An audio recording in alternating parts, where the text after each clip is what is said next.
Welcome to Norse Code, the #1 podcast for your Minnesota Vikings. I'm your host producer. My name is James Fagashnik. Thank you guys so much for listening. And at the other end of the tin cannon string, we have our analyst and co-host. You know him from numerous blogs and podcasts around the internet, most notably from the Wide Left Substack. He is Mr. Useful Human, Arif Hassan. Arif, was that Vikings game on Sunday the dumbest win in franchise history? Probably not. I've noticed that in the show notes you put together a little list, so we're going to have that discussion. But no, I don't even think it's the dumbest Vikings win of the past 2 years. Well, when it comes to dumbest wins, I do want to make some form of a classification, because there have been wins by the Vikings that were dumb, but I wouldn't qualify them as dumb as in, like, the way that the Jaguars win was. Like, the Bills game, that was ridiculous, but I wouldn't say it was really dumb comparatively. This one felt like the Vikings should have lost it at least 4 different times, based on a number of different things. I wouldn't put the Bills game up there at all. That was an exciting game. The Vikings, hurt themselves a lot in that game, but I don't think it was a dumb win. We've got some dumb ones. I was thinking of the Raiders game. Well, 3-0. If you look at the Raiders game, that was The Vikings benched their in the game. They did. Right? They benched their number 1 and number 2 guy. But I want to say that the lack of offense that the Jaguars were able to put together ended up changing it. I don't know. So let's take a look at a couple of here that are potential contenders. You have the Raiders game last year, which I don't know if that was dumb or just infuriating. You have I think it was dumb. You have the Giants. It was also infuriating. You have the Giants 2005 game, where we got outgained 405 to 137 yards, didn't score an offensive touchdown, missed 2 field goals, and won the game 24-21. Perfect. We have the Lions 2008 game, which is the famous Orlovsky safety, which I was in attendance for. I love that moment. They put up 400 yards against the 0-16 Vikings and somehow won 12-10. Yeah, the safety was the difference in the game. There was the Lions game in 2022. It was the first Lions game in 2022 when the Lions were winning the whole game until they had a 4th down with 4 options, and Dan Campbell picked the only bad one. Now, I like that one. I don't think it's on the same level. But I don't think it is either. That's still that one is also a kind of a maddening game, and you were just yeah, I guess. Yeah. The other one that I like, and these were submitted by listeners, and apologies, I didn't put credit on any of these because I'm a bad host. But the other one that was mentioned was a game in 2012 where the Vikings beat the Cardinals 21-14, and Mr. Christian Ponder had 58 yards of passing, 8 for 17, 1 touchdown, 2 interceptions, a QBR rating of 15.3. That's beautiful. And they took home the win. and mind you, this was a game while Percy Harvin was healthy. And so the fact that Percy Harvin constituted more than 50% of the receiving yards in that game. I'm looking at the stat line now. Rushing, Adrian Peterson 153, Percy Harvin 10 yards rushing. Ponder got 2, Gerhardt got 1. Hey, Toby. And then receiving yards, Percy Harvin 4 for 37, Jerome Simpson, there's a name, 1 for 8. Yeah. Michael Jenkins 1 for 7, and Adrian got 2 catches for 6. Percy, so this is before Adrian Peterson, I'm talking 153 yards. This is before Adrian Peterson got online. He only had 153 yards in this game. He wasn't in the MVP conversation. No. Percy Harvin was, and he got 37 yards in this game. I love, and somebody had posted something online about Derrick Henry has got this many yards through the first half of this season, and this is the last person who wasn't a quarterback to get to win the award. It was Adrian Peterson, and this is what Adrian had by this point. Like, Bud, you have no idea. Y'all forget what happened that second half of the season when Adrian was like busting out Bo Jackson on Nintendo Tecmo Bowl. Like that's what ended up happening there. Like Adrian just couldn't be stopped. That was I haven't like confirmed it since I've like repeated the stat a lot, but I looked it up once, so I assume it was as true then as it is now. The best 8-game stretch a running back has ever had, and that includes when O.J. Simpson got over 2,000 yards in a 14-game season. There was never an 8-game stretch as good as the final 8 games of Adrian Peterson's 2012 season. Just an insane. It feels ridiculous that it was like, the only running back to keep pace with Derrick Henry halfway through the season is this guy who got a third of his rushing total that year halfway through the season. Yeah. the dude went off. But yeah, so as far as ridiculous and dumb games are concerned, last year's Raiders game maybe, but this Jags one is definitely up there, and we'll talk about the game here in just a moment. But thank you guys so much for listening to Norse Code. We are going to go over the game. We are also going to be talking a bit about some mailbag stuff, some around the league. But before we do any of that, again, thank you guys so much for listening to Norse Code. If you enjoy the show and would like to help us out financially, there's a couple of different ways you could do that. You can go over to patreon.com/NorseCode. For $3.50 a month, or a little less for the year-long subscription, you get access to the Discord, some bonus episodes, which we just put out about a week ago. Another one of those, so check it out over at patreon.com/NorseCode. You can also go to paypal.me/NorseCode as well for a one-time donation. Or you can go to norsecode.threadless.com for any number of wonderful Norse Code merch items, including the Wiggler stickers, the t-shirts, the Arif items that always go well this time of year. Check it out over at our Threadless shop, norsecode.threadless.com. And a special reminder that on December 12th at the Union 32 Craft House, we will be having our live show in Eagan, Minnesota. Check us out. Should be about 7:30. We will be over at the Union 32 Craft House. We'll be giving away a bunch of merch.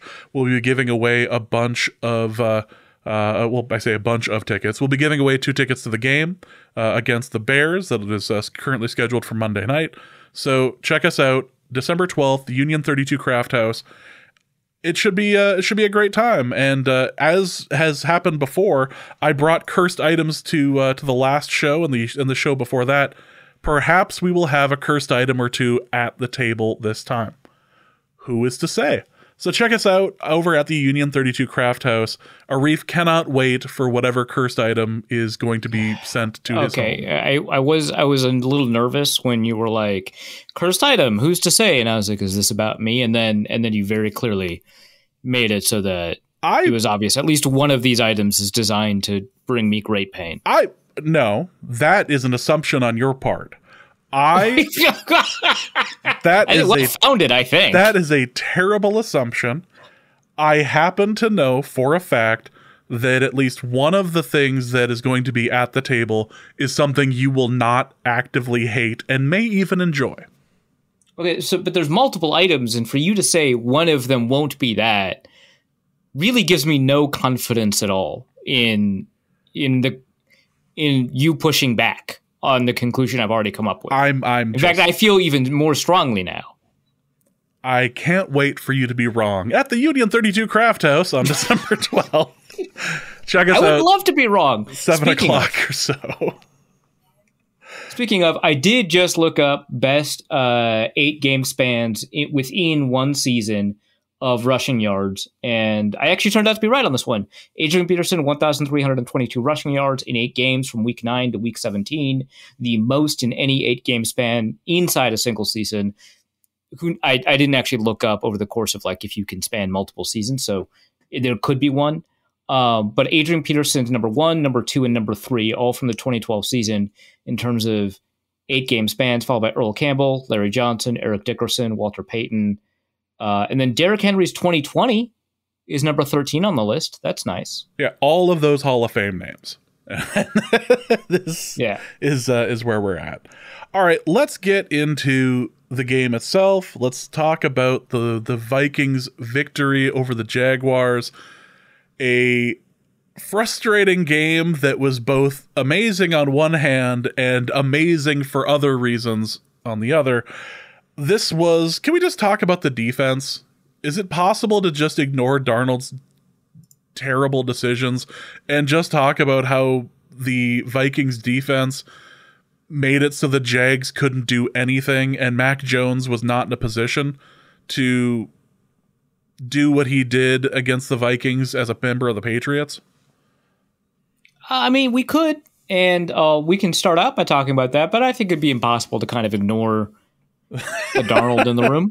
Yeah, that. But no, I mean, let's start out with something that is like genuinely a positive, right? So Mac Jones finishes with minus 3.4 CPOE.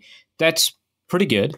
But I think that every other number that we have about how the Vikings performed in that game defensively is outstanding. So this is, by a significant margin, the worst performance the Jaguars offense has put up this year. Kind of like last week, by a significant margin, the worst performance that the Colts put up this year in EPA per play.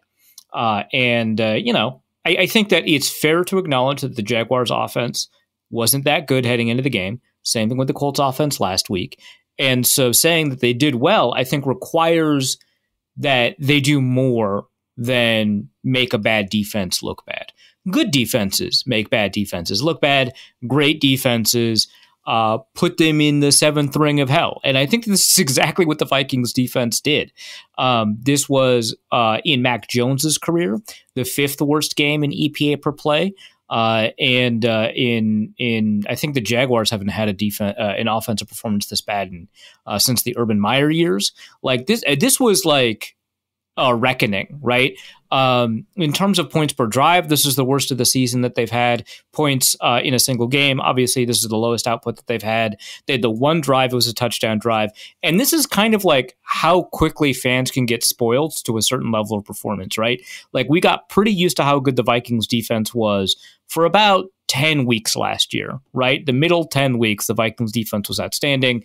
Then people got really mad at the final three games. I think fairly so, but then they kind of carried that feeling of disappointment into the next season, seeing this defense do it again and again and again, only to get kind of exploited by the Lions once more.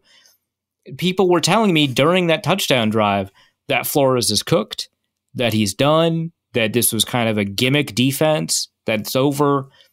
While the Jaguars were scoring their only points of the game. Relax. Sometimes great defenses do allow teams to score points. There's not been a team in NFL history that has held all of their opponents scoreless. Just relax.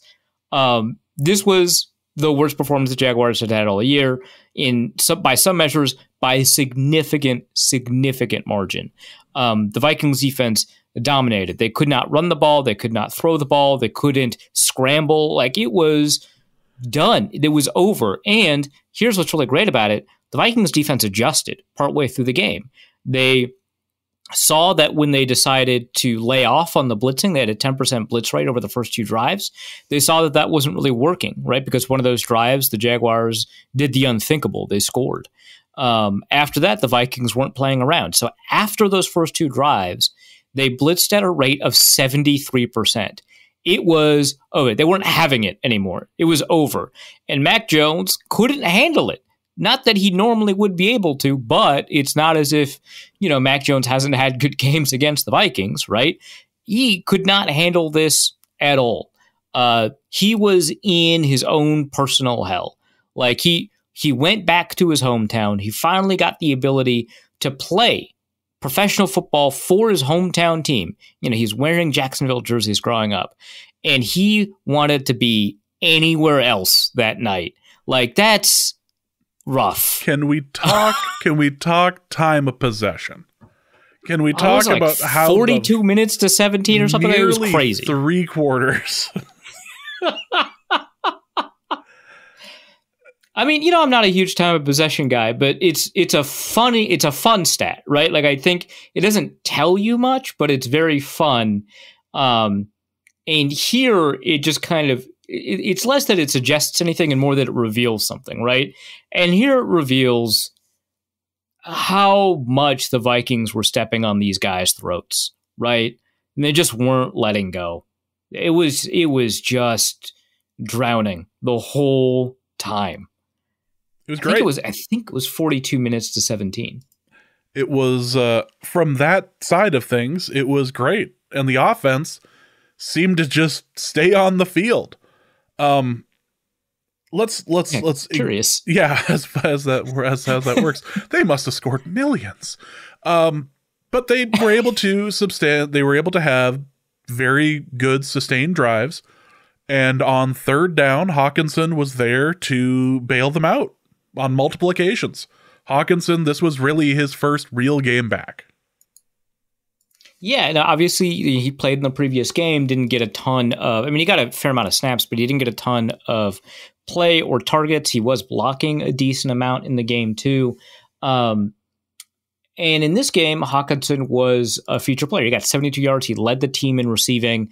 The second in receiving, I think, was Josh Oliver, if I'm not mistaken, which means Jefferson was like third. Kind of an interesting scenario, but not a huge deal because of how well Hawkinson was playing. Like you said, especially on third down, which is why Hawkinson targets earned like 10 total EPA, which is kind of crazy, not just for any receiver, but like for a tight end, right? Because EPA is higher when you convert a first down on third down. That's just kind of like part of the deal.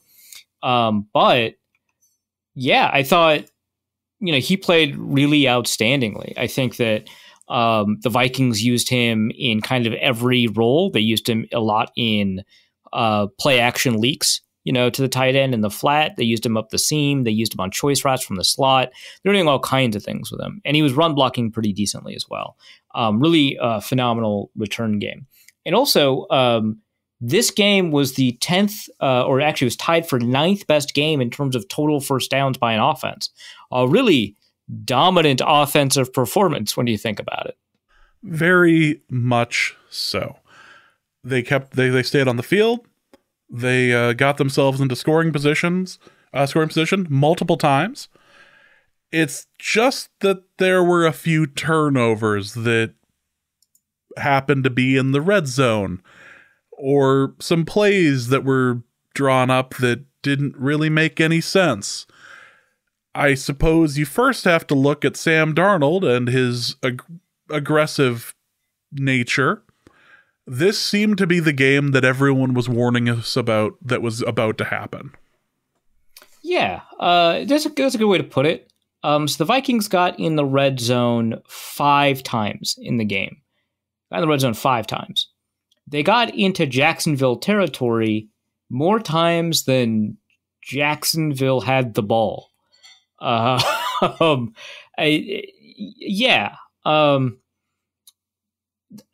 It was a really...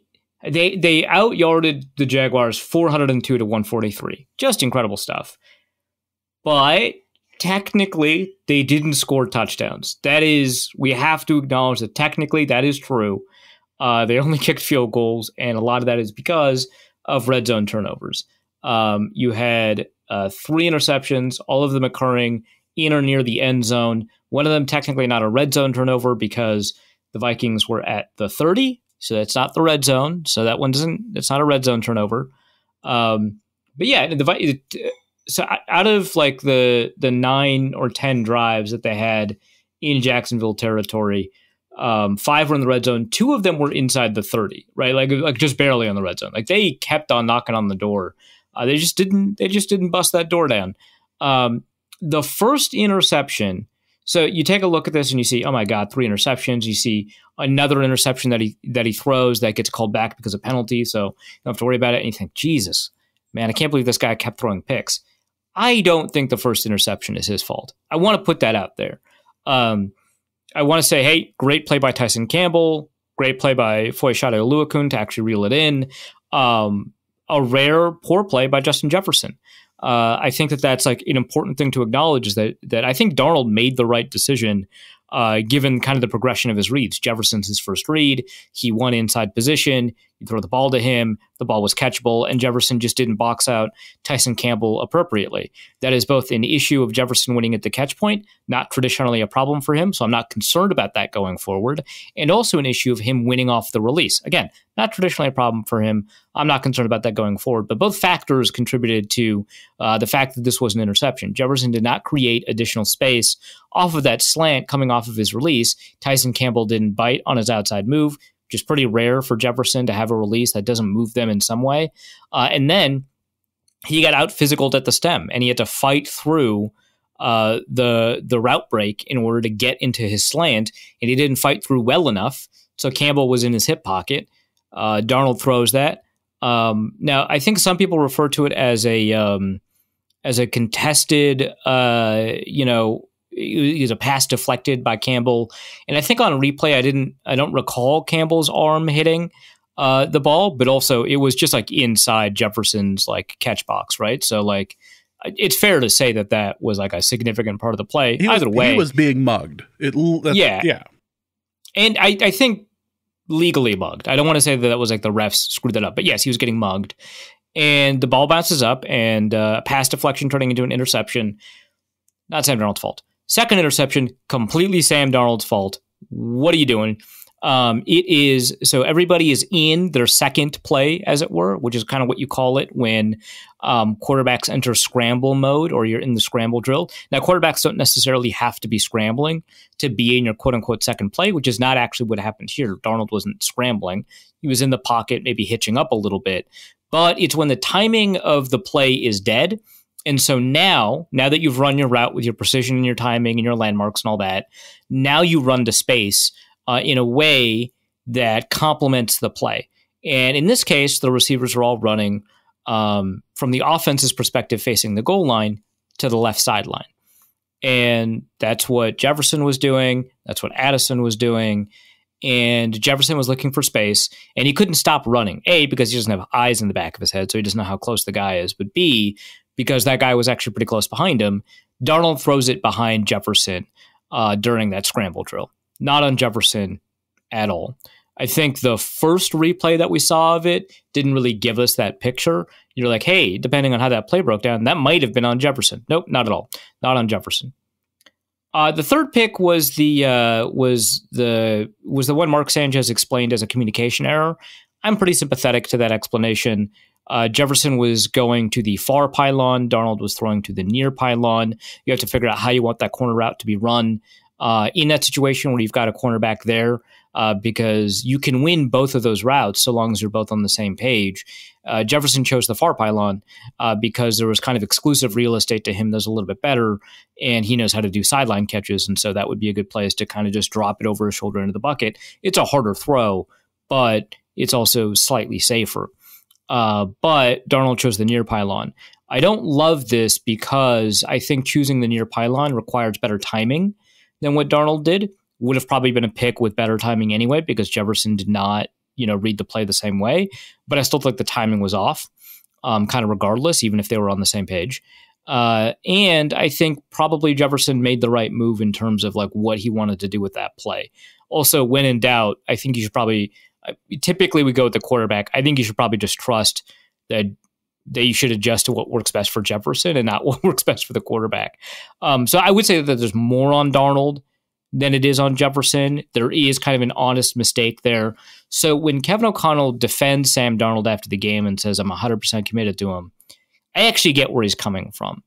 Because if you take a look at the box score, 3 picks, that's bad. If you take a look at the turnover-worthy play thing from PFF, I think they finished with 4. That looks bad. When you take a look at like what the picks were, it's not as bad as the impact was. The process wasn't as negative as the outcome. Still bad. Still his fault that the Vikings were, I'm not going to say, they had to dig themselves out of a hole. They did, because they were behind for most of the game. But I wouldn't say it was as bad as the box score suggested. And outside of those plays, and I know what it sounds like, well, outside of the interceptions, he played well. But that's like a meaningful thing to say in this case for a couple of reasons. One, whenever you look at quarterbacks that throw a lot of interceptions, when you look at the plays where they're not throwing interceptions, they're typically not good. They are typically negative plays or less positive plays than what a good quarterback does.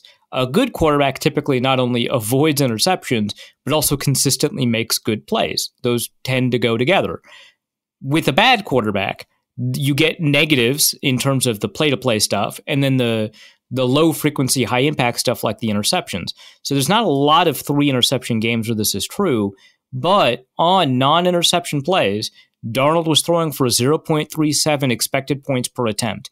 That's in the 80th percentile of all quarterbacks in 2023 when you eliminate their interception plays. And that's all quarterbacks game by game. So any quarterback that's thrown at least 10 passes in a game, that's in the 80th percentile of all of those attempts when you get rid of all their interceptions. So he was genuinely good outside of that. And not every element of all of those picks was his fault. So actually, I'm not going to say he played well. He didn't play well. But when we project it going forward, I would say that this is not a sign that we have to be worried about significant regression. He played poorly. The way that he played poorly is not likely going to be the way that he plays poorly going forward. His turnover-worthy play rate was the highest it's been all season. I don't think that a quarterback that puts up their best or their worst mark in a single game after a 9 or 8 game stretch is going to continue that best or worst mark. He's going to regress down to his either career average or Vikings average in terms of turnover-worthy plays. His career average is 4.1% of his plays. That's pretty high. His Vikings average before the game was 3.1%. Now it's higher, whatever it is. I think we're going to get closer to like a 3.5% turnover-worthy play rate, which is about a third of where he was in this game. So is Sam Darnold a good quarterback? Probably not. Is he a bad quarterback? I actually don't think so. I think we're at a spot where we can comfortably say, despite this 3-interception game, he's not a bad quarterback. And that's a really great place for the Vikings to be. And I think this game actually kind of reveals that when you kind of break down some of these individual plays. So I wanted to get that out there. The Darnold stuff is super frustrating, and it should be frustrating. He should be frustrated. But I don't think that this is a sign that the Vikings offense is going to continue stalling or anything like that. And it's not like they were in a situation where they honestly thought, hey, maybe we should give Nick Mullins a try. And for those that were clamoring for Nick Mullins, I don't know what to tell you, but the play is going to be worse. Like it's not even close. Yeah, people are like, well, okay, actually, I think we have a mailbag question or something of this. We'll just get it out of the way here. Somebody asked, well, if we're going to do like high volatility playmaking where you just have to accept that Sam Darnold is going to do something stupid, every game at least once, maybe more than once, what is the difference between him and Nick Mullins? And it's exactly what I said about the non-interception plays. Mullins is an aggressive quarterback, and players like Hockenson and Jefferson can respond pretty well to that. But if you look at his play-to-play stuff that aren't interceptions, it's still net bad. It's still largely negative. It's still below the 50th percentile of non-interception plays from all quarterbacks from 2023. It's not good. He's a backup quarterback for a reason. You're going to get the same interceptions, but you're not going to get the same positives. You're probably going to get a 50-yard bomb that you weren't going to get if Sam Darnold was in there because he's going to throw a couple more of them. But for the most part, you're not going to get 28 first downs because the same person that screwed up in the red zone 3 times, or I guess 2 times, right, is also the same person that brought you to the red zone 5 times. And more often than not, the ability to bring teams to the red zone is a more stable statistic than your inability to convert once you're there. So frustrating game. The Vikings benefit from the fact that they get to learn some pretty harsh lessons in a win. One of those lessons is not put Nick Mullins out there. So how exactly did the defense of the Jags shut down Justin Jefferson? I mean, part of it is they were pretty... So the thing is, they made a lot of choices about what they would give up and what they would allow, right? And they just said, Justin Jefferson's not going to beat us. We're going to always have a guy over him. We're always going to, man up on him. That's it. They saw what happened when the Colts, were caught lacking once It's a 41-yard bomb in single coverage against a single high safety. And they were like, yeah, no, we're not gonna play that game. So there was a lot of doubling, and there's a bunch of ways to double players. Like you can literally double team where you've got one in front, one behind. That doesn't happen that often. We have seen that with Jefferson.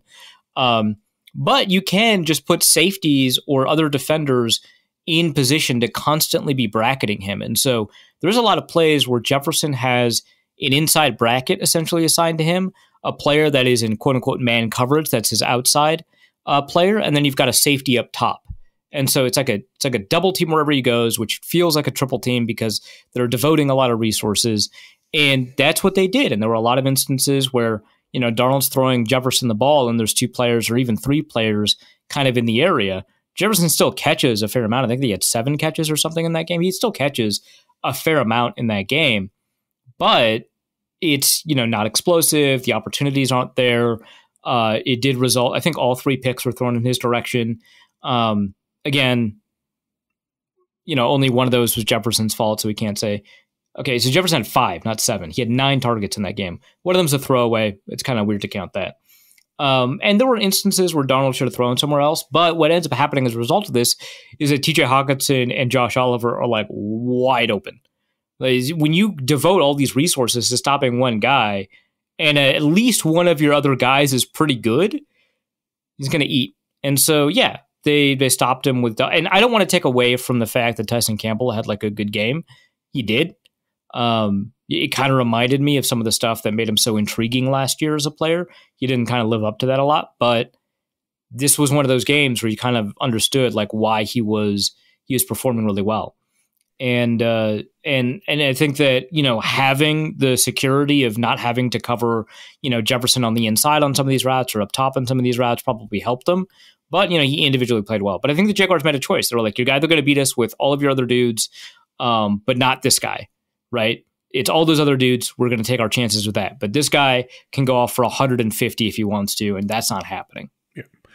Well, let's talk about the running side of the ball, because the Vikings were fairly successful in that, but at the cost of Aaron Jones, who ended up going out with an injury, ended up going to the back on a cart to get X-rayed. According to him, that was because it was on the other side of the field, and he wanted to get back to playing, so they just threw him onto the truck and said, "Let's go." What was the update today from Aaron Jones as to what's going on with his injury, and is he expected to come back? Yeah, O'Connell described him as like day to day. The feeling I get when O'Connell describes an injury like that, based off of his history of calling players day to day, is historically that has meant like probably the next week you're not going to get him. But in this case, when he actually comes back into the game, it feels like it is a little bit more likely that he's going to play right away. I liked that they kept zooming in on his face and like watching him grimace. I was like, you can let him chill out. Like, we know he's in pain. Cam Akers has got this. You're good. But he got 88 yards. It's hard to it's good for him. But no, like O'Connell said, he came in on Monday like feeling pretty good. I don't know about that. We'll see. He's going to be limited in practice for a little bit, obviously. But it sounds like they're preparing for him to play next week. So obviously the X-rays didn't reveal anything broken. Otherwise, he just wouldn't have been out there. So it just must have been some bruising, or I say just like a bruise there is extremely painful, but enough that it's just a question of if you can fight through the pain. And I guess Aaron Jones can. He has had a number of injuries in his past, so maybe he just kind of understands like this isn't the worst he's going to feel. And so he just goes out there. I don't know. He had a really good game, and it wasn't buoyed by like this outstanding 25-yard, 60-yard run that really skews his yards per carry. He had 5.2 yards per carry, but his longest run was like 13 yards. He was just consistently successful. And I think by far the best running back. I think the fact that we got to see Cam Akers and Ty Chandler run the ball while Aaron Jones was also running the ball in the same game, we got to kind of see the differences between the three of them. Now, Akers, I thought, had some pretty good runs. There's a reason he finished with a 2.9 yards per carry, even though I think a lot of us remember him playing and don't feel like that's an accurate sample or an accurate statistic based off of how we felt, how he played, but he was a little bit slow in making decisions in the backfield. And so you end up with some stuffs, right? And Ty Chandler, I mean, he was more efficient. He had 4.5 yards a carry, but I think we all kind of like, it was pretty clear, at least on one of those 4 runs, that it's like, yeah, he doesn't react as quickly as he needs to. And so Aaron Jones, very decisive runner. We saw the difference there, but no, he had a really good game. 2 receptions for 13 yards too. So on top of the 88, which I think puts him over 100, if I did my math correctly. Yeah, 101. Great, good. Kind of a lot to just go out there in, because you're just in kill the clock mode when he goes out there. Like the Vikings are just need like 1 first down, and they just need to run the ball. And Aaron Jones is like, yeah, I know who those guys are. I'm going to get you the first down. I probably didn't need to do that. But the fact that he did maybe tells us he's probably going to play against the Titans. I guess we'll see. All right, I've waited long enough. I have to make something very clear. I thought that the field goals that were kicked were some of the ugliest field goals I have ever seen in my life that went in. I was happy they did. But our new kicker, boy, I'm not sure. I do enjoy that he definitely, and I think the Viking subreddit made a comment about this, he looks like the kicker from Blue Mountain State. So that's like amazing. I get it, but and in my mind, this is canon. This is just who he is. But some of those kicks hurt my feelings, despite the fact they went in. Hurt your feelings? No, that's fair. When you historically that kind of performance, so like using just like field goal percentage by distance doesn't give us a ton of information. And historically, when you've got the ability to add in information like kind of where along the field goal marker, in addition to the distance that it takes to get there, where along the field goal marker the ball goes in, that gives you additional and sometimes even much more explanatory power. Something that Matt Daniels talked about actually when they were drafting Will Reichard.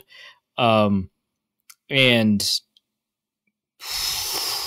yeah, I'm glad all 4 of them went in, but it'd be nice if Will Reichard came back sooner rather than later, because I think that that's a pretty stressful situation. Not that like it was all his fault, right? Like, I don't know if you saw the game ball presentation, but it was like Parker Roma gets the first game ball, and then, wow, he did it. He wasn't the only one that showed up on Wednesday and put in the work. So did McQuaid, the long snapper. That's great. And then he gave a 3rd game ball to Ryan Wright. And he was like, yeah, but McQuaid got a little bit too excited. So, Ryan Wright had to pull in that crazy hold. And I was like, yeah, okay. It's kind of weird that you gave the long snapper the game ball when not all the snaps were all there. But yeah, so some of that's just like the snaps, the long snapping and the holding plays a role. And so maybe it's not all his fault. But yeah, I'll be happy once Reichard comes back, which is probably because he's designated on IR, right? So he's got 3 more games. Yeah. Yeah, geez. It's going to be... they should score some touchdowns next time, is my opinion. Yeah. Go for 2. Let's, let's... Think about it. Let's consider it. He nailed that chip shot. I want to be perfectly clear. He can do that. I just don't know if I want him kicking past the 35-yard line. I'm not completely sold on that. But one thing I am sold on is Cam Bynum. After that interception, his lovely tribute to the retired ray gun, I may have been howling at the TV laughing at that. It was beautiful, especially like once he did like the headstand move. It was okay. I know where this is. Beautiful. He finished with the kangaroo. Love it. Absolutely love it. It's very clear he puts a lot of time and energy into his celebrations. And that gives him the motivation to get picks, I guess. Like, I can't really explain it any other way. I'm glad he spends this much time drawing up elaborate celebrations. He had that one in the holster for a while too, right? Because that's like a Summer Olympics meme. It like takes a while to go through your list. And he had to save Parent Trap for England. So glad you got that out of the way in England. Fantastic. And so you have to go down that list of celebrations. And we're pretty far away from the Olympics. So he had that one queued up. They had that practiced. They probably went through like, you know how on Saturday nights the team meeting and the position meetings will often have like kind of a run through in like the hotel ballroom or something where they're like, all right, special teams, who's on field goal unit, and then everybody's on field goal unit stands up, and then they say, okay, you and you were injured. Now who's on field goal unit? And then two people have to stand up, and everybody just has to know who you're going in for, who's injured, who's not, what happens. So you don't have to select someone during the game, be like, you're going in for this guy who's injured. They just have to know. And I feel like part of the Saturday night walkthrough is, Bynum going like, okay, we did Parent Trap. So next on the docket, he's like, got his reading glasses on. Next on the docket is Ray Gun if we have one interception.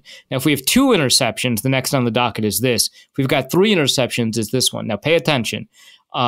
We need to have at least 5 prepared, right? Because we could play Jared Goff at any moment, right? We need to have at least 5 prepared. So you have to go through, and then he'll probably, just like in coaches' meetings, point to a defensive back and be like, what's celebration number 3, right? So I think that level of dedication is important. No, I absolutely agree. I think that that's really the only way to make sure that you're able to go out and blow everyone away like that. I will say that Harrison Phillips hitting the gritty was also fantastic. Yeah. Better than Mike Gesicki, who did it twice, I think, this week or last week. Yeah. Yeah, man. Let's do it. Yep. Harrison Phillips got that. So I guess as far as kind of ending thoughts on the game, this was a game the Vikings, it seemed like one of those, like, they're playing down to opponent, but this was a smothering on defense, and just offense just wasn't able to click at the times that they really had every opportunity to and didn't. Sorry, I sound more bitter about this win than I feel like I should. But the Vikings... it's like a lot of people do. And what's really annoying is that, like, some people refuse to remember what they felt during the game. And so when you communicate, like, man, this win felt kind of cruddy, like, people are like, what are you talking about? Like, it wasn't close at all. It was like 400 yards to 170. Like, I don't understand. It's not like they played ugly football. And it's like, I saw your tweets during the game, man. You wanted to take a long walk off of a short plank, right? Like, that's like, you were not in a good place during the game. And now suddenly you're like punishing us for accurately capturing that. No, you're fine. It's okay for you to be like, yeah, man, this game was kind of ugly and didn't make me feel good, even though it was a win. You're in a good spot. 7-2. The Vikings are 7-2. Now, if you would have told me that the Vikings would be 7-2 and I'm getting real sick and tired of the quarterback doing dumb stuff, I'm not sure I would have believed you if you would have said that back in July. Like, oh, wait, we're 7-2. Why would I be annoyed? Like, we're clearly playing with house money at this point. Right. Yeah. It's like tough because, like, at the end of the season, when the Vikings get bounced out of the playoffs, I'm going to say, hey, no one expected the Vikings to be there. What a fun season. Some of you are going to be mad. It's the whole playing with house money thing. And I've said it multiple times. We had one of the worst off seasons you can have. A player literally died. The expectations were hilariously low. And right now the Vikings are in second place in the NFC North. Despite the fact that Jared Goff threw 5 interceptions, the Lions ended up winning out on Sunday night, so they're still in second in the division. But, like, this is looking very much like a playoff team. It's just a question of how deep they end up going. So you take the win, you go on to play the Titans. see what happens after that. And watch the rest of the division have all sorts of fun. Let's talk about what we learned this week. I learned that Eberflus must remain the coach of the Bears. I am pounding my fist on the table online. Eberflus must remain coach. And I'm not just saying this because I lost on my bet last year that he was going to be the first coach fired. I'm not still bitter about that, probably. I am saying that Eberflus must remain the coach of the Bears because we kept on getting told they're the best place for a rookie quarterback to learn. Okay, I'll say this. I am a time traveler from the future. And in order to avoid the shocking dystopia that I come from, evils that you wouldn't believe, Matt Eberflus must remain the head coach of the Chicago Bears throughout the 2024 season. It's the only way. It is the only way. It is the way, the truth, and the light. You have to accept that this is what is meant to be. Eberflus. Look, I come from a future where they fired Matt Eberflus just a few short weeks after this, and let me tell you, it doesn't look good. Nope, it doesn't look good. And I trust this man. I trust this time traveler from the future. There is no way that Eberflus should be fired. He should be extended. Quite frankly, they were talking about extending him like a couple weeks ago. Back when the Bears... Oh, yeah, back when Caleb Williams went on his 4-week run? Yeah, okay. Back when the Bears were winning games and looking impressive against all these terrible teams. I enjoy the fact that the rest of the media finally caught up to the fact that all those wins were against awful teams. Yeah, and coming off of a loss against an awful team, too, they're finally kind of recognizing it. Oh, wow.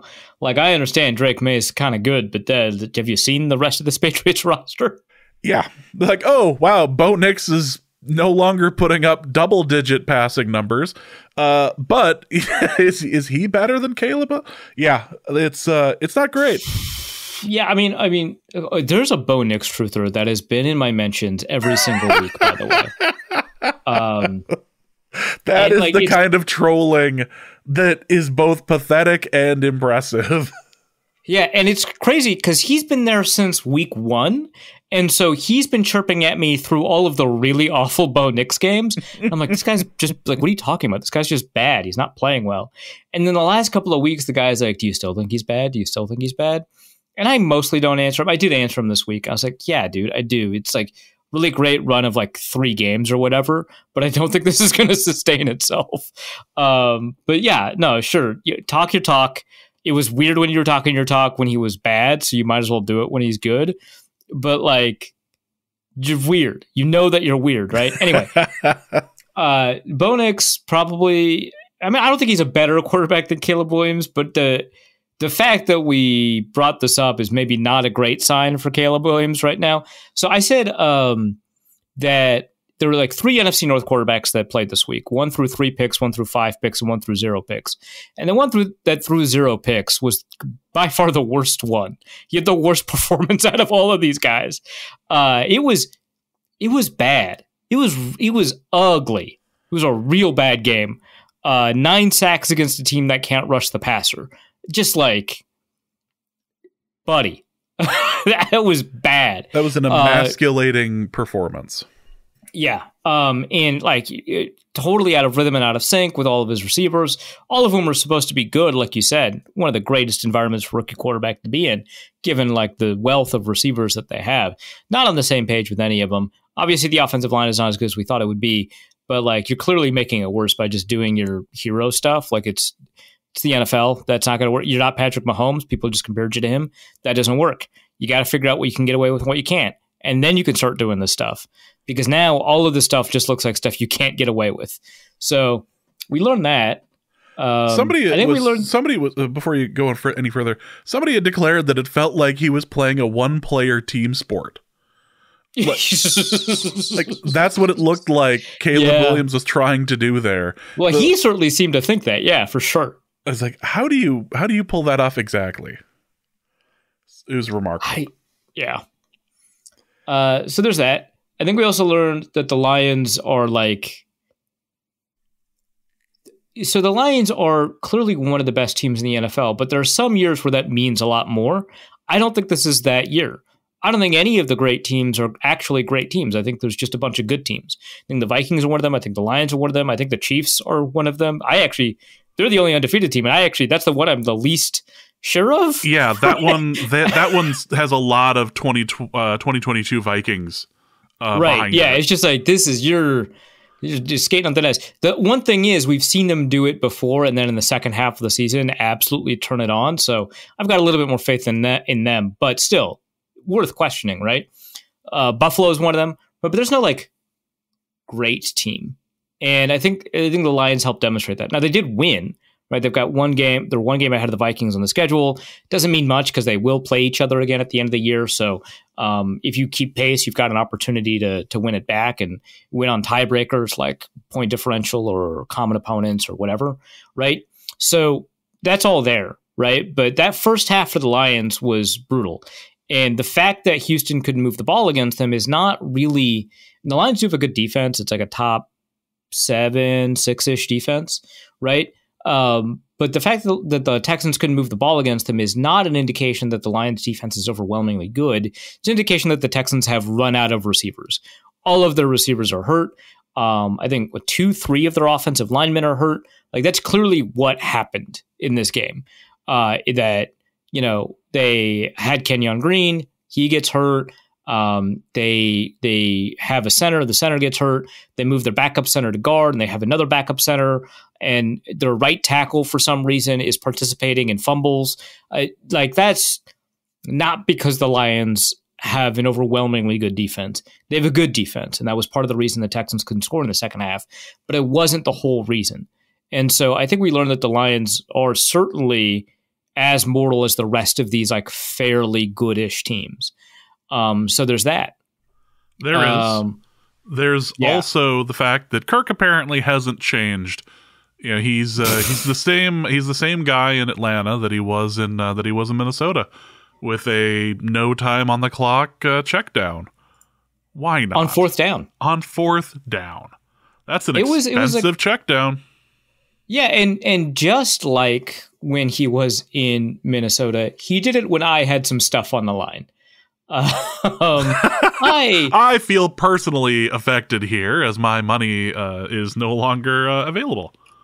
Yeah, I felt like if they had won by at least 3.5, let's say 4 points, which means they just needed to score a touchdown on any of their like final drive. It was 17-20 for like an hour.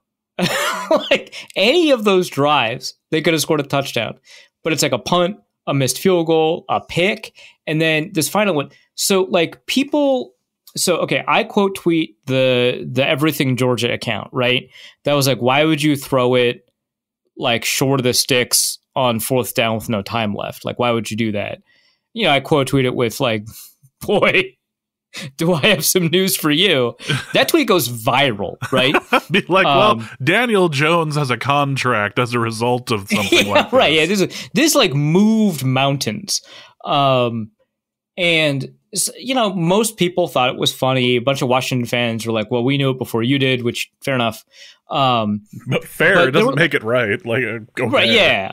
Like, okay, sure, whatever. Like, I'm not going to... There's like 1,000 people in my replies. I'm not going to interact with like... But there were like there was like a strain of replies where a couple people were like, well, actually, there was nothing he could have done. And the argument, of course, is that when he snaps the ball, there's 6 seconds left on the clock, and there are no routes that go past the sticks, which is not really true. There is one route that goes past the sticks. We just don't see it because of the camera angle. And I don't care if that guy is triple covered. You should probably throw to that guy. You have you don't have time for a field goal. You have to score a touchdown. That's your only option. So probably throw to the route that is running off screen.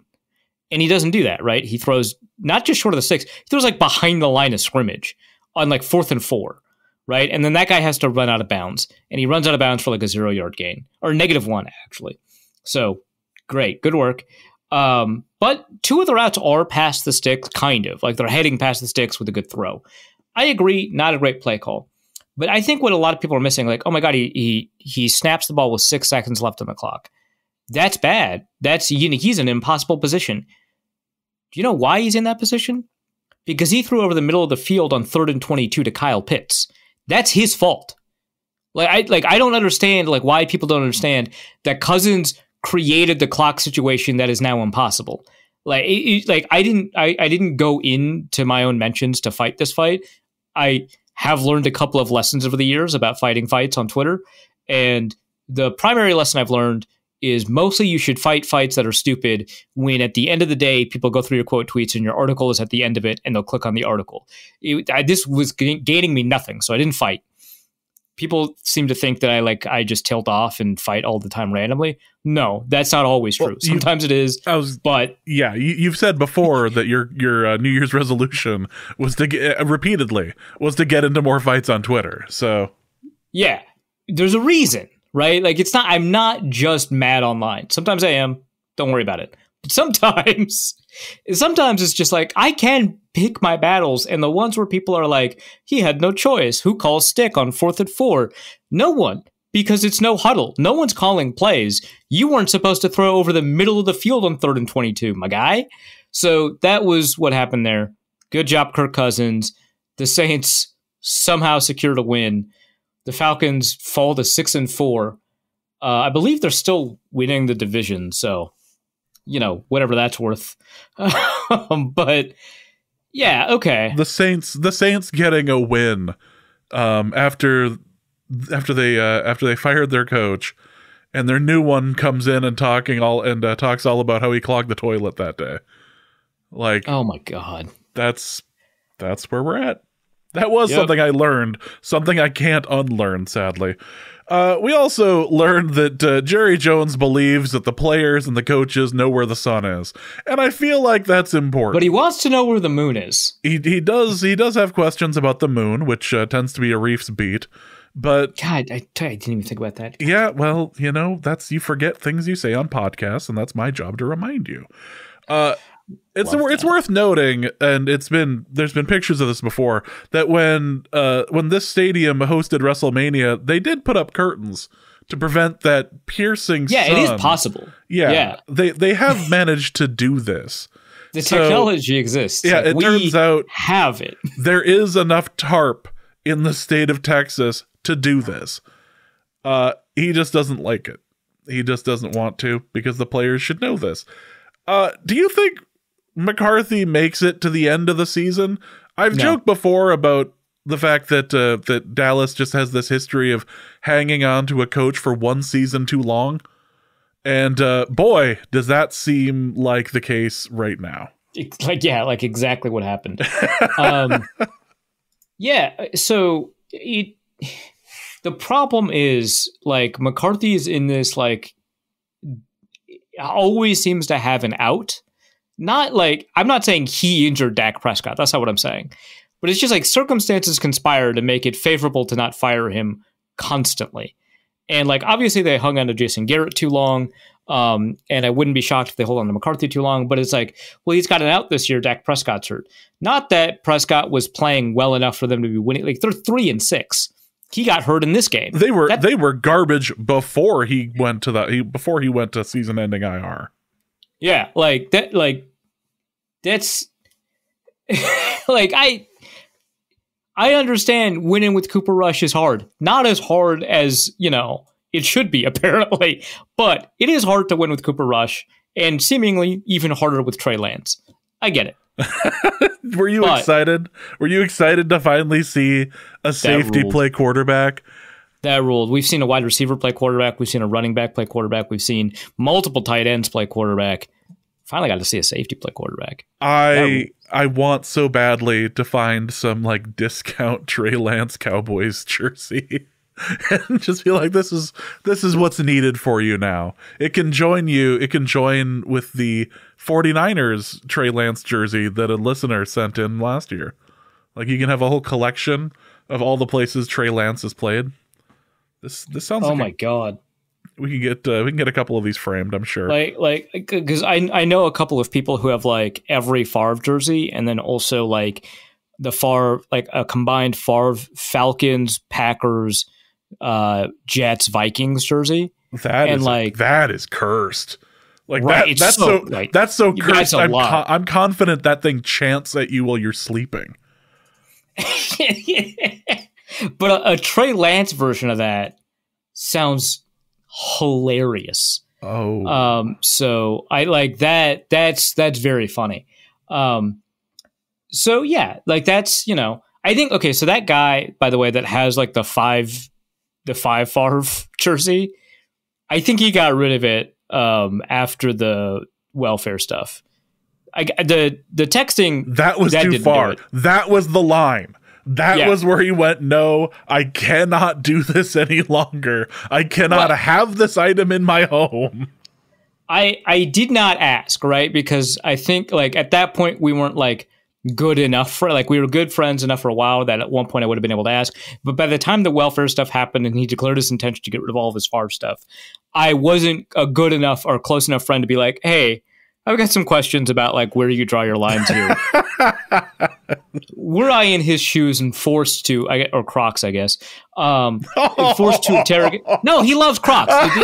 Specifically, this guy loves Crocs. It's like a thing, okay? It wasn't an insult. No, Favre and Crocs. Do you not? Oh. Are you drawing a blank? I may have been thinking that when I said it. Oh, yeah. I hurt now. Thank you. But were I in his footwear, I probably would have said something like, look, it's tough to have heroes. A lot of people have individual personal indiscretions, and harming individual people is not good. And I recognize that. But it is impossible for us to exist in a society where we hold ourselves up to not being able to enjoy the fruits of other people's labor if those people are bad to the people in their lives, because we can never know everybody. And so hurting someone individually by harassing them, that's reprehensible. I disavow that. But I can enjoy his play on the field. But once you start, taking hundreds of thousands of dollars away from people who need food to eat, I draw the line. So that's how I would craft that argument. Personally, if I was pressed on like, hey man, where's your line on this? Mm-hmm. But it does seem like you were just kind of waiting. You were just like, wait, it's just like, this is too much. Like you already knew a lot about Milkshake Duck, and then a tweet just resurfaces after the fact, like, fine, Milkshake Duck is racist. Whatever. My wife won't let me have his stuff in the house.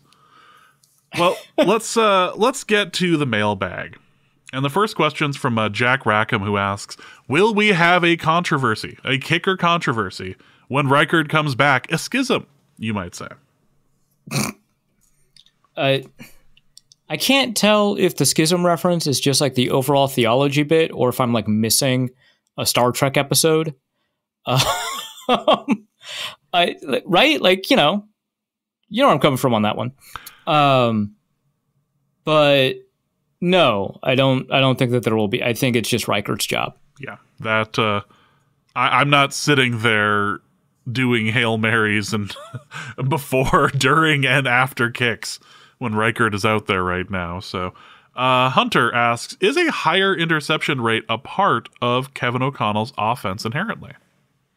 I would argue, I mean, we can take a look at like Kirk Cousins' history of play, right? And figure that out. And not just look at his interception rate, but look at his turnover-worthy play rate. So if we look at his history of turnover-worthy plays, and we kind of isolate like the O'Connell years, so 2023, 2022, and the rest of his history with the Vikings and the rest of his history with Washington and his history in Atlanta, that was actually his lowest turnover-worthy play rate was with O'Connell. So yeah, the offense does push for more explosives. And traditionally, one of the costs of having a more explosive offense is that you put the ball at risk more often. And maybe having a player like Justin Jefferson or having players to throw to like him reduce that risk. But it's not as if you didn't have Stephon Diggs and Adam Thielen when your turnover-worthy play rate was higher.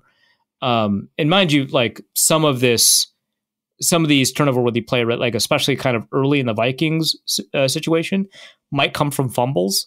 PFF does not discriminate until you have to like mess around with the data to only look at throws.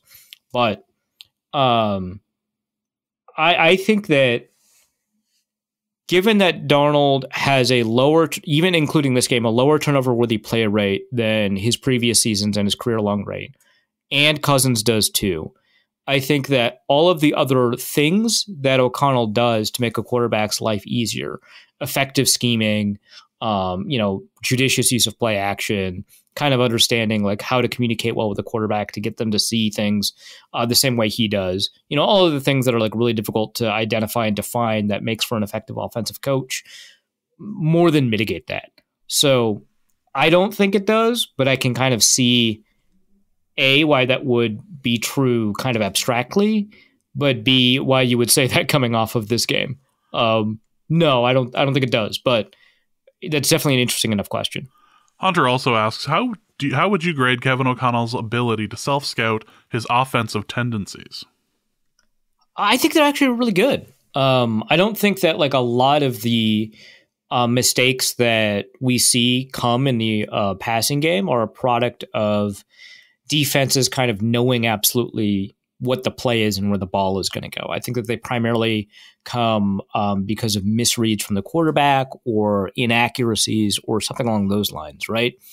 There's a really good piece by Alec Lewis actually about the self-scouting process that O'Connell goes through, and his self-scouting evidently unique. I read the piece and I think, okay, but every offensive coach does this, right?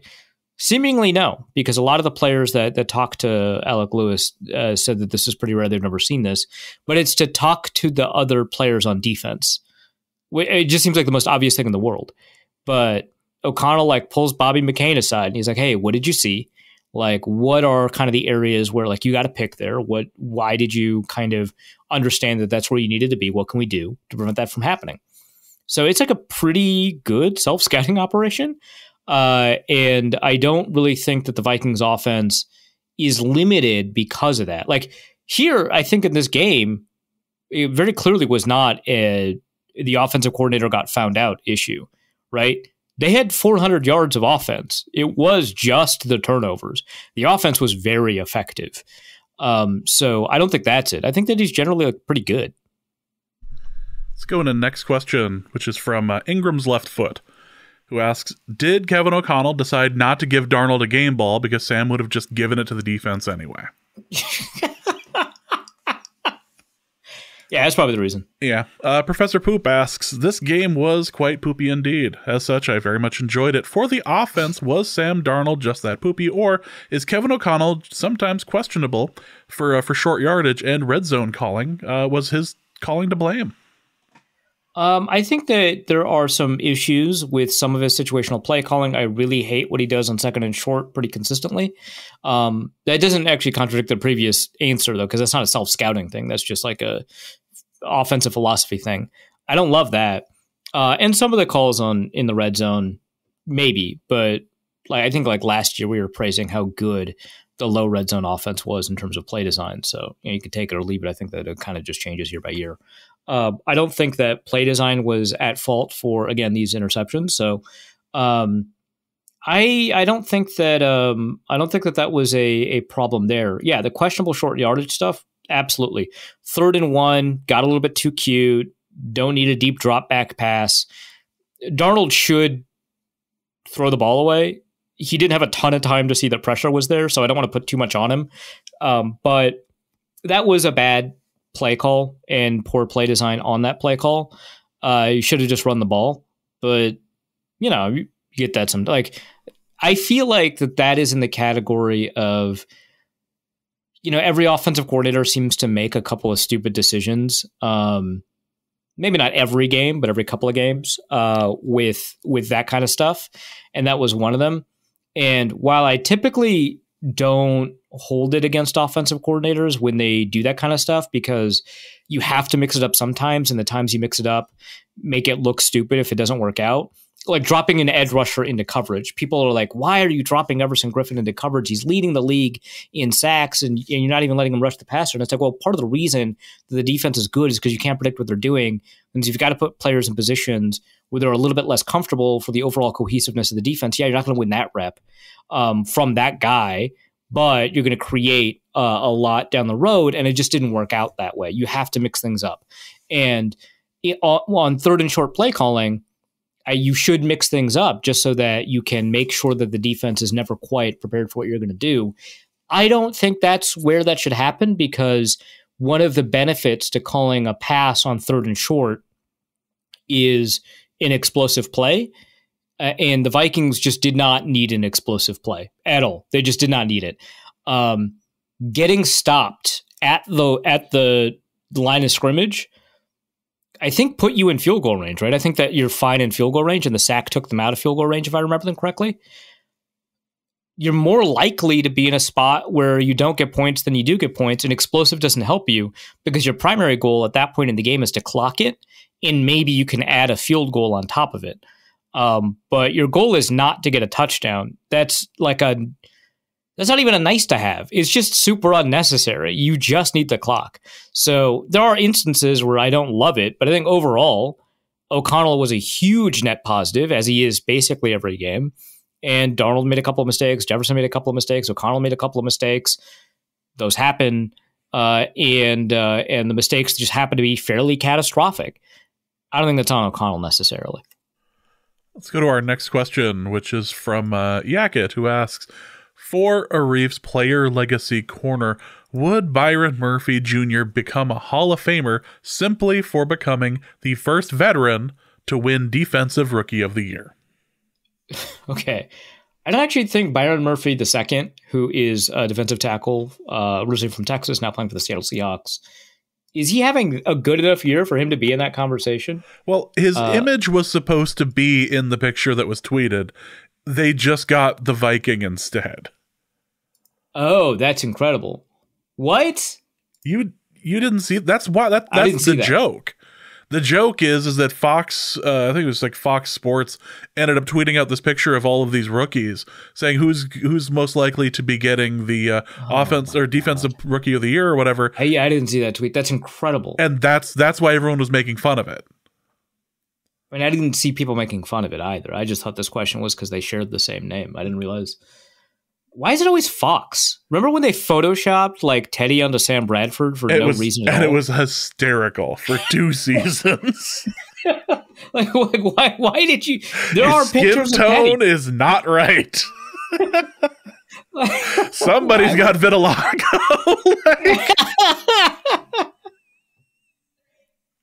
It was amazing, absolutely amazing.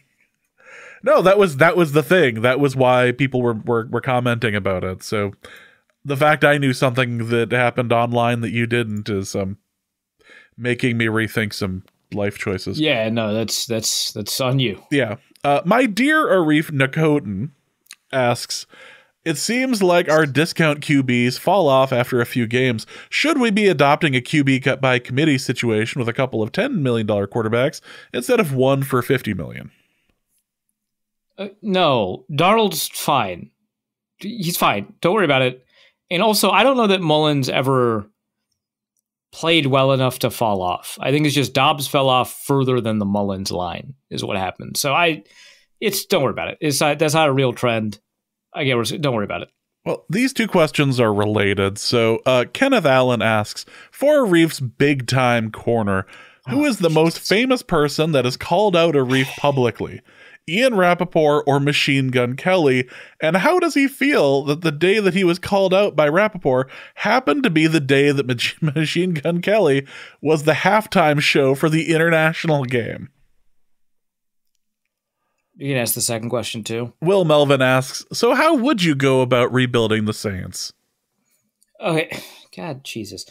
So, for context, for people who don't know, Ian Rappaport at like 5:30 a.m. or something like that. I don't know. Tweeted out like his, here's my roundup of like news around the league or whatever. And the headline was like, the Saints are not rebuilding. They're not going to enter a rebuilding year. They're like, they fired their head coach. They're not going to rebuild. And I was like, so I see that tweet a couple hours later. So I quote tweet it with, what does not rebuilding even look like for them? Because they've got a bunch of bad contracts that they're already offloading.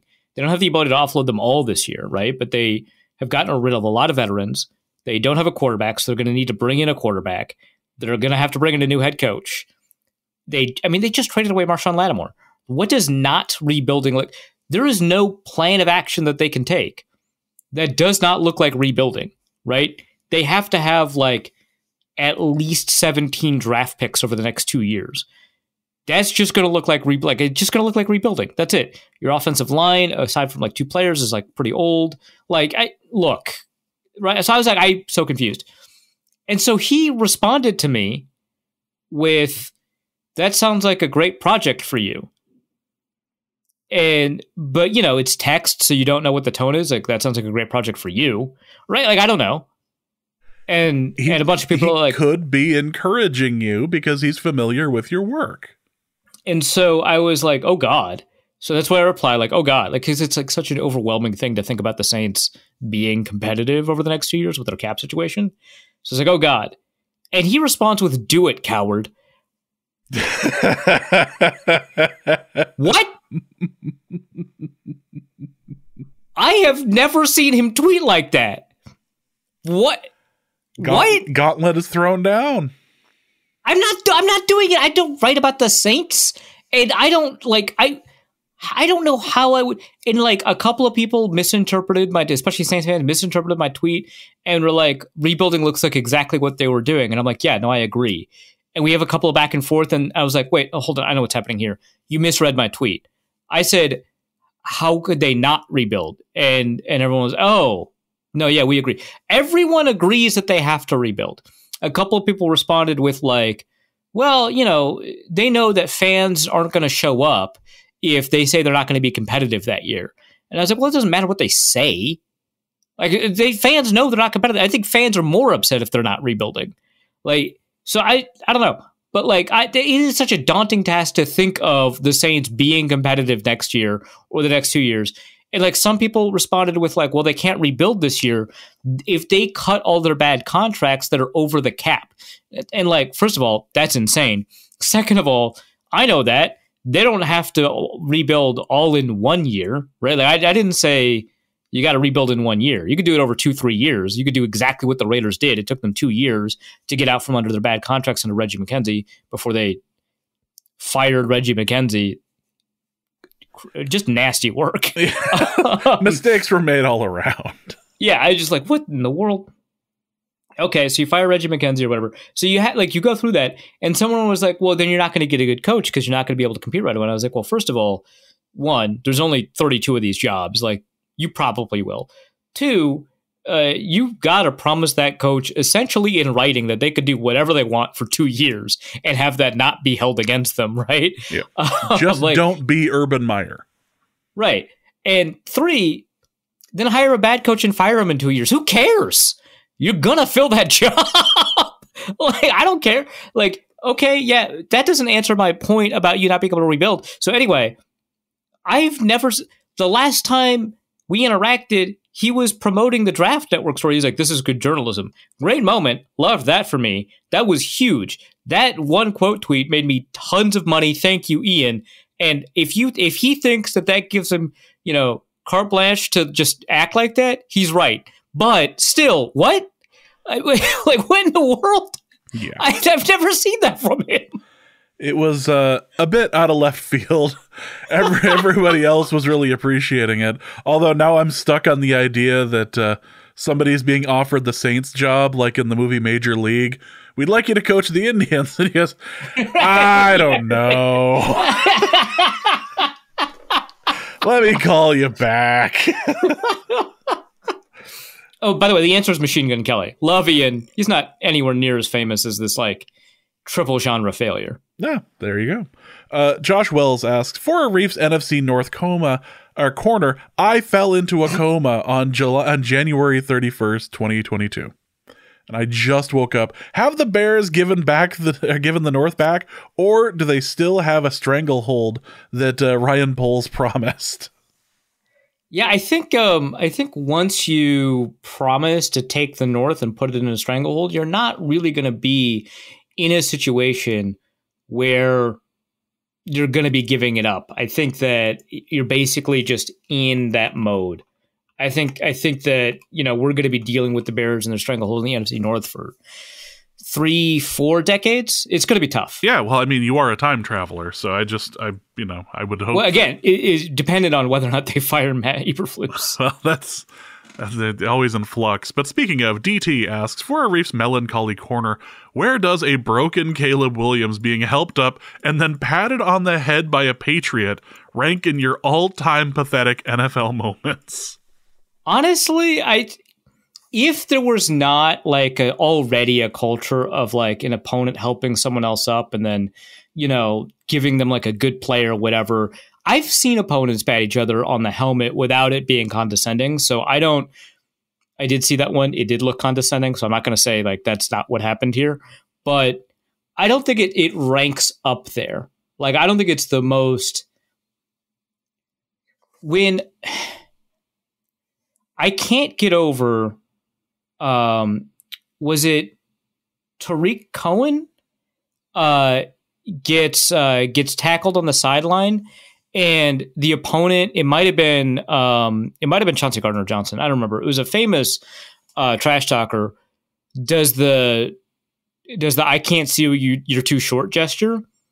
That was way more disempowering, right? Like than this.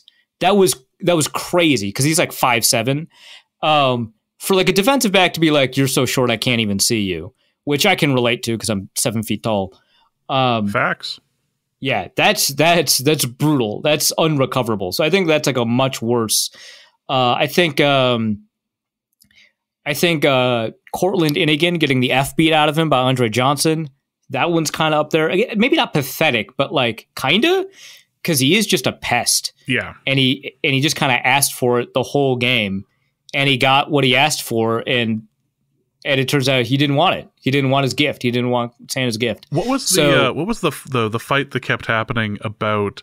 There was a player, and he's on the tip of my tongue, who always used to wear the gold chain, and the goal was to just it was just to remove the gold chain. Yeah, it was like a whole 8-game drama around people snatching Aqib Talib's chains or like vice versa. Like, I don't know. It was crazy. Love but that wasn't like I think I would probably put the head pad above that. Yeah. In terms of like pathetic. But God, I think it was Tariq Cohen. But the Tariq Cohen, like, I can't see you, you're too short. That's wild. Let's go to, we're going off the rails here with Off Topic now. BlackRock Sports Group asks, for a Reef's Candy Corner, I am currently making my way through leftover Halloween candy, and I'm wondering, what is the best way to eat fruit-flavored candies, like Skittles? Mm-hmm. Should they be enjoyed by the handful as a melting pot of colors, or do you think the colors should be segregated? And if you are pro-segregation, what are your favorite colors? That's not okay. We can't just make analogies all the time. It doesn't work.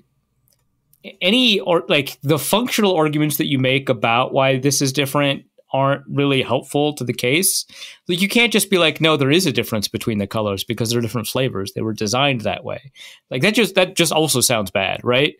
And you can't be like, well, no, it doesn't map onto it because all humans have the same intrinsic value. Whereas you only treat candy by their functional value, and some candy is more functional value. That also sounds bad, right? Yeah, that's you're not helping yourself there. No, I'm proposing the hypothetical arguments that I'm not allowed to make. I'm not making them. So my simple argument is just candy is not people. I think it's a pretty easy argument to make, and I think when you create the little communities of flavor that you create. Communities of flavor. I'm working hard here. It's like a block party with orange. Yeah, right. Yeah, when you create little block parties. Block party with orange drink. That's yeah. And you got like your lemon over here and your peach over here. I mean, it depends on what kind of Skittles you got. You got the purple stuff, not the Sunny D. Right. Yeah, exactly. You got purple drink. That could be fun. You can have a lot of fun doing that and partaking in your favorite. I think that's fine. I think it's fine to eat candy because that's what it's just candy. That's what it is. Got real fired up over a candy question. Let's because I know what it implies, James. Let's talk about beekeeping for a moment. Patrick O'Neill asks for Norse Code's beekeeping corner. It's well known that the ancient Vikings have been known to be big mead consumers, and mead is made from honey. What bee race can the Minnesota Vikings source honey to ferment into mead that will restart the offense into scoring touchdowns? Okay, again, I don't see bee race, and honey varietals are not separated by the breed of bee that produced them, at least not as far as I can tell. They're separated by the flowers that were used to feed the bees. So sometimes you've got wildflower honey, sometimes you've got orange flower honey. Like it's by the flowers that the bees use for pollination, right? And that flavors the honey. And so when you don't control that, there tends to be a significant mixture of all the different kind of nectars that are involved, and that'll create kind of an even honey. But especially when, like in large batch honey, they just mix it all together to even out the flavors.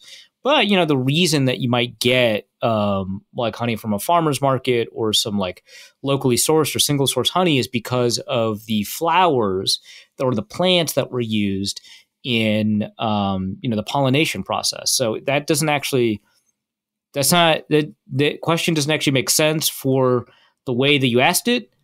Even if we did recognize that there might be some distinct, maybe cultural differences between bees. That's not what's happening here. Well, let's go to Deez, who asks, by the way, is absolutely invited to the live show at the Union 32 Craft House. I will I disagree. Reserve Deez you is a not table. Actually invited at all. Deez is we're full up. Actually, Deez, you're the last person. We ran out of chairs. That's I may even pay your tab. Deez asks for Reef's Sumo Corner. You're the expert here. Hoshoru? Sure. Hoshoru.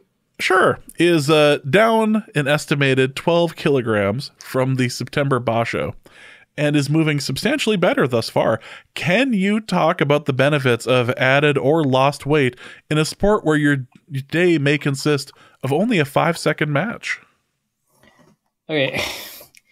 So, with Hoshoru, weight has been a constant discussion. So he's one of the smaller Rishiki, and this has been kind of a conversation. It tends to be a conversation for smaller, technically sound sumo wrestlers like him. And, whether or not he can survive that weight, he's an Ozeki, right? He's one of the best sumo wrestlers in Japan. But that question has kind of like constantly been the thing with him. And, it actually isn't like a lot of people will take a look at sumo wrestlers and see like, oh, people talk about them as if they're undersized. And the thing is with him, when you watch him wrestle, he doesn't actually have a strength problem or an anchor problem. He has a lot of explosive strength, as much as people that weigh 30, 40, 50 more pounds than him. So that's actually not like a significant issue for him, but people kind of constantly bring it up. His primary issue has been his performance in like the first weeks of tournaments. And so that's really kind of more of like a psychological, he needs to lock in. And those are often his weakest opponents. So it's kind of interesting. He regularly beats other Ozeki. Like he regularly beats other elite sumo wrestlers. And so it's not an issue of strength for him. Honestly, I think it makes sense that he is wrestling at a little bit of a lighter weight, because I think that might be helping him, early in the tournament, kind of playing up to his natural athleticism and speed. But also, if you're carrying weight beyond what your frame can handle, you're more likely to get injured. Like typically when we talk about weight, especially for sumo wrestlers, but also for other sports like, I don't know, football, people talk about adding weight for injury prevention because building muscle around your joints can, not just strengthen those joints and allow them to kind of twist and turn a little bit better, but just like take on direct hits. Not really an issue in sumo when you're like regularly 320 pounds. Like that's not the primary issue. The ability to kind of take on the power of other sumo wrestlers is based on your strength more than your weight. Not that there's not a correlation, but it's just like less of a direct relationship. The primary thing that's been kind of holding him back, and the reason he's not really been in Yokozuna discussions, is because first of all, like there's a difference between like Yokozuna is not like the next level up from Ozeki. It's not like steps up the ladder. Yokozuna is like a historical. You're one of history's greats. It is a whole stratosphere away from Ozeki, and so you need to not just win a lot. He wins a lot, right? You need to avoid losses, and he doesn't really do that. He's doing that in this tournament. That's great. He needs to continue that if he wants to ever be even in the conversation for Yokozuna. But people argue that like part of it is that he has like a lack of intensity. He doesn't have a killer instinct. Every competitor needs that, but you particularly need that if you're a smaller competitor like him. And that's why when people compare him to other Yokozuna who have achieved that at a similar weight to him, he gets compared unfavorably to them. So, I've seen comparisons to Yokozuna like Haruma Fuji, who is also extremely technically skilled. They both have judo background, so that's like kind of why both of them get brought up a lot. They practice a lot of judo throws, which is like one reason that they can get away with wrestling at a lighter weight than a lot of their opponents. But Haruma Fuji was extremely intense and extremely aggressive, and that is why he looked stronger than he was. Very strong and looked stronger than he was. And so I don't think really the discussion about Hoshoryu is his weight. I think it's fine that he's wrestling at a lighter weight than we saw in the September Boss show. And I think that, because his play style is built on efficient movement, that it works really well for him, because I don't see him losing a lot of strength given kind of this. We'll see at the end of the tournament when he's, wrestling other Ozeki if that strength problem is a problem. But the fact that we're talking about the end of the tournament for him instead of the beginning of the tournament is already a huge upgrade. So, I don't think that that's a huge issue. The more kind of the philosophical question about adding or losing weight, it's tough because whenever we see, a wrestler or, again, to pick a sport at random, football player, add or lose weight, it's always in the context of it being a positive. So-and-so player gained weight. That's great. He's going to add strength and explosiveness. So-and-so player lost weight. That's great. He's going to look faster. Lamar Jackson has had actually both. He's had off seasons where he's gained weight and everyone's like, wow, that's fantastic. He's going to take hits better. And then this offseason he lost weight and people are like, wow, that's fantastic. He's going to be faster. And it's like, this is all just confirmation bias. It's all specific. I'm not saying that it's not good to add or lose weight. I'm saying it's really difficult on the outside looking in to kind of, or even on the inside looking in, to figure out what actually is the best solution, because it's typically power and explosiveness versus speed and kind of what position you play, how you play, what maximizes your skill set. That is kind of what should drive this discussion, as well as kind of what are the issues you've encountered that might be weight related, like injury or strength or whatever. And here, I actually don't think the things that are typically associated with weight gain for sumo wrestlers are not typically problems that Hoshoryu has. Let's go to Reformed Cutie Boy, who asks, what are the chances that Sam Darnold is Pookie? You want to explain this one? I'm as lost as the Byron Murphy. Is there some online stuff I missed? Why am I? Explain online to us, James. Why am I the person that I'm Googling Sam Darnold Pookie as we speak. So it's actually a reference to, I believe, the Hawk Tua person. Oh my god! The woman who is Pookie is apparently the reference to the person in her life, and I guess she's going to reveal who that is. Pookie came up in her initial viral video, when they asked her, like, how was it? I don't even remember the initial question they asked her, like how to please a man or whatever. and she goes, "Love you, Pookie," in the video. Mhm. And I guess, so you're saying that we've never actually learned who that is? Correct. And there was a picture that went out saying like possible people, and Sam Darnold's picture was on it. What?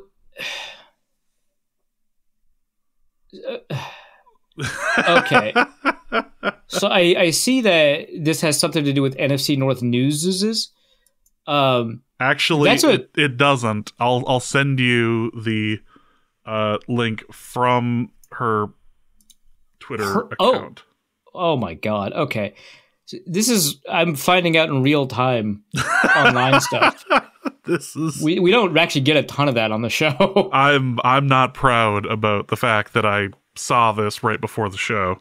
Oh, it's from the Talk to a Pod Twitter account. Like, yes. This is okay. That's what that's from. Which I know that people like hate that this person got popular. I don't really mind, but I think regardless of whether or not you hate her or love her or whatever, Talk to a was a phenomenal name for. We can all agree on that, right? Like that's remarkable branding. Okay, Sam. Okay, what? That's the picture of Sam Darnold. Okay, so we got Matt Rife, Sam Darnold. I feel like I should know who that third person is. I am so proud to only know Sam Darnold from that line. Matt Rife is like a stand-up comedian that does I think he does crowd work a little bit. He does a fair amount. Like the clips that go viral for him are all crowd work or the women in his crowd being insanely horny for him. Okay, the third one might be Morgan Wallen. Okay, obviously I don't know country singers well enough to actually immediately identify this person. But yeah. So the question was what are the chances that Sam Darnold is Pookie? Apparently higher than you would have expected 24 hours ago. Yeah, I would not have put him in the top 5. Nope. But here we are. Kyle Slaby asks, if we made Dawn into... Hold on. I just want one last thing. Okay. No chance is he Pookie. They would never... Like, what is she, from Tennessee or something like that? When has he spent... Like, that's not... No. Sam Darnold is a man of the world. He doesn't just have to be in San Francisco. He's a or coastal elite. He's a coastal elite. He comes from Orange County, California, went to USC, and then immediately takes a job, an elite, high-paying job in New York. He may or may not have been a member of... He goes back to Silicon Valley after that. He may or may not have been a member of Skull and Bones, too. We have to look into this. I'm just saying. Okay. Kyle Slaby asks, if we made Dawn into a human sacrifice, would it please or anger the elder gods? It's obviously anger. Right. Don from Ohio has our final question for this episode. That's all the analysis we're going to give that one, because that's accurate. So our final question's from Don from Ohio, who asks, for James and Arif, or rather, for James and Arif's We've Been Doing Sports Wrong corner. It's clear in today's society, facts and truth are no longer relevant. As long as you, quote, do your own homework, end quote, you can create whatever reality you want. With that said, how do we really know the Vikings actually lost 4 Super Bowls, much less one of them? None of us were alive for this. Video can easily be doctored, as we've seen multiple times. It's pretty evident Gary Anderson's missed field goal in the 1998 NFC Championship game was due to a piece of metal placed in the football he kicked, and a large magnet was stationed outside of the goalpost. Look, how many times did those refs not call a penalty against the Saints in the 2009 NFC Championship game? We were dominating the Eagles in the first quarter of the 2017 NFC Championship game until they replaced our players with actors. My question for you guys, what other events in Vikings history did the deep state fake media tell us that happened, which never did? This is a pretty bold question for somebody who in the very last show was accused of being not real. I just got to say, if I were Don from Ohio, I would not bring up questions that bring up the ephemeral nature of our ability to perceive what is and what isn't real, right? Our inability to trust even our senses, but certainly anything beyond our senses. Don from Ohio has long been a crisis actor, played by one James Pogachnik, that exists solely to, I think, make my life worse, which, I mean, that's a little on the nose, but... Right. First 8 years of the pod, congratulations. The last 2-3 years, you're falling behind, is all I'm saying. Whatever. A good chance Don from Ohio might be one of the people in the running for Pookie. So, again, I don't know that he wants to be the one bringing up the nature of reality and our inability to verify anything. That said, I would say that Don from Ohio's history as a member of the fake news media himself, as a sweatshirt for a Viking beat writer, might be asking this question so that I put up a defense of our shared reality so that he doesn't have to answer questions about his participation in creating fake realities as a member of the media himself. So I am not going to play your game, Judd Zulgad's hoodie. I am going to let you die on your own, petard. That was very Neil Brennan of you. You've watched too much Dropout lately. I think the answer here is quite simple. The reason why Josh Dobbs fell off last year is because he missed some practice because he was out faking a moon landing. That makes sense. That follows. I think there's about 40 other quarterbacks you have to account for, but, a journey of a mile starts with the first step. So it works for me. That is going to be it for this episode of Norse Code. We hope you guys have enjoyed it. We'll be back later this week to preview the Titans game. Arif, what do you have to plug? So the question that Don from Ohio asked is about his frustration, one that I share, with kind of the larger state of things, capital S, capital T, state of things. And yeah, I'm gonna write a piece about that. I was hoping to have that written and published last week. It doesn't look like it's going to happen. It looks like it's going to be about 8,000 words. It has nothing to do with football. That's going to come up. The next football piece is, I don't know, probably from Luke Braun. He hasn't DM'd me that he's going to write something, so we might just not have anything on the blog. But a bunch of people have switched over to Blue Sky for, capital R reasons. And you can find me at Arif, bsky.social, where I am figuring out how to cross post to both Twitter and Blue Sky. So I'm a lot more active on there than I was previously.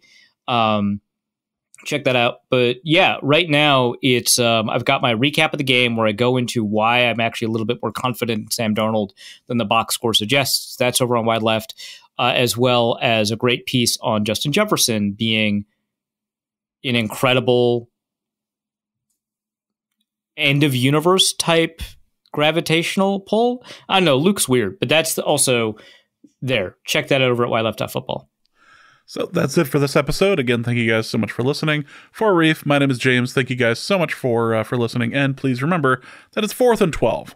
You really think they're going to run here? And we'll be back later this week. Norse Code is the largest and only division of Norse Code LLC. You can find Norse Code on the Daily Norseman, SB Nation's Vikings blog at dailynorseman.com. You can also find it on iTunes, Apple Podcasts, Stitcher, Spotify, Google Play, and wherever fine podcasts are aggregated. Our Vikings blogger extraordinaire and generally useful human is Arif Hassan of... and he can be found on Twitter at Arif Hassan NFL. I'm your producer and host, and my name is James Pagashnik. You can find me at the show's official Twitter feed at NorseCodeDN or at my personal account at Big Mono. If you'd like to donate a few bucks to the show, you can do so in a couple of different ways. You can go to patreon.com/NorseCode and donate there. For $3.50 a month, you get bonus material and more. You can also go to paypal.me/NorseCode for a one-time donation, or you can go to norsecode.threadless.com and pick up some Norse Code merch. Any questions or comments that cannot fit in a tweet can be sent to norsecodepodcast@gmail.com. On behalf of the Norse Code staff, we thank you so much for listening. Our formula is this. Hey, all things are possible through the power of Ben DiNucci.